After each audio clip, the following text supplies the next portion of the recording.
Perkenalkan, nama saya Cynthia Anggreni Putri, NIM 1122110989 dari kelas MA 22 C15. Di sini saya akan memaparkan mengenai materi saya, yaitu membangun adaptivitas melalui teori organisasi modern. Oke, langsung aja ya.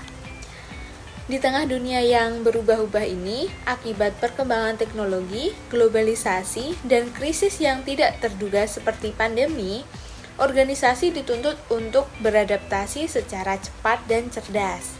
Disinilah teori organisasi modern berperan penting, memberikan kerangka pemikiran dan strategi dalam membangun organisasi yang adaptif, tangguh, dan berkelanjutan. Apa itu adaptivitas organisasi? Adaptivitas organisasi adalah kemampuan suatu organisasi untuk belajar dari perubahan, menyesuaikan strategi dan operasional, merespon dinamika eksternal dan internal dengan cepat.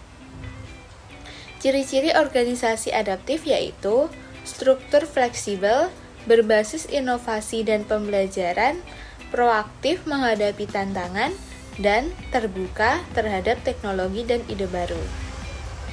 Contoh nyata seperti Netflix, dari yang dulu layanan rental DVD, sekarang menjadi platform streaming global.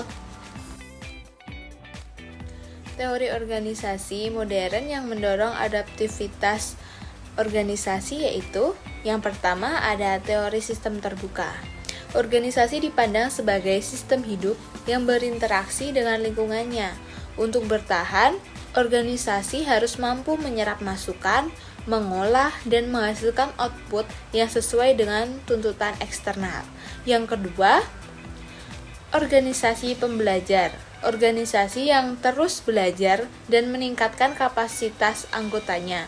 Ciri khasnya yaitu seperti refleksi, dialog terbuka, dan pengembangan yang berkelanjutan. Yang ketiga, ada teori kontingensi. Tidak ada satu struktur atau gaya manajemen yang cocok untuk semua. Organisasi harus menyesuaikan struktur, proses, dan gaya kepemimpinan sesuai lingkungan, ukuran, dan teknologi yang digunakan. Yang keempat, ada teori kompleksitas.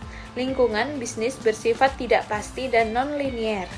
Organisasi harus lincah, tangkas, dan tidak terlalu bergantung pada kontrol pusat. Dalam organisasi yang adaptif memiliki karakteristik sebagai berikut. Yang pertama, struktur datar dan fleksibel. Yang kedua, kolaboratif, terbuka terhadap ide baru. Yang ketiga, budaya belajar yang kuat. Yang keempat, investasi pada teknologi dan sumber daya manusia. Yang kelima, pemimpin visioner dan transformatif.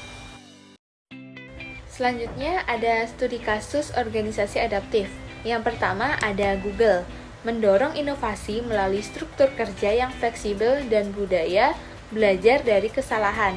Yang kedua ada Grab, bertransformasi dari aplikasi ojek online menjadi ekosistem layan digital seperti pembayaran, logistik, dan makanan. Yang ketiga ada UMKM digital. Banyak UMKM beradaptasi ke platform e-commerce dan media sosial selama pandemi untuk tetap bertahan. Agar organisasi menjadi adaptif, diperlukan strategi seperti yang pertama, membangun budaya inovasi dan pembelajaran. Yang kedua, mengembangkan kepemimpinan yang responsif. Yang ketiga, mengadopsi transformasi digital secara bertahap. Yang keempat, menganalisis data dan menggunakannya untuk pengambilan keputusan. Dan yang terakhir, melakukan evaluasi dan reorganisasi struktur sesuai kebutuhan. Dari materi yang telah saya sampaikan, dapat diambil kesimpulan, yaitu adaptivitas bukan pilihan, melainkan keharusan untuk bertahan dalam iklim organisasi modern.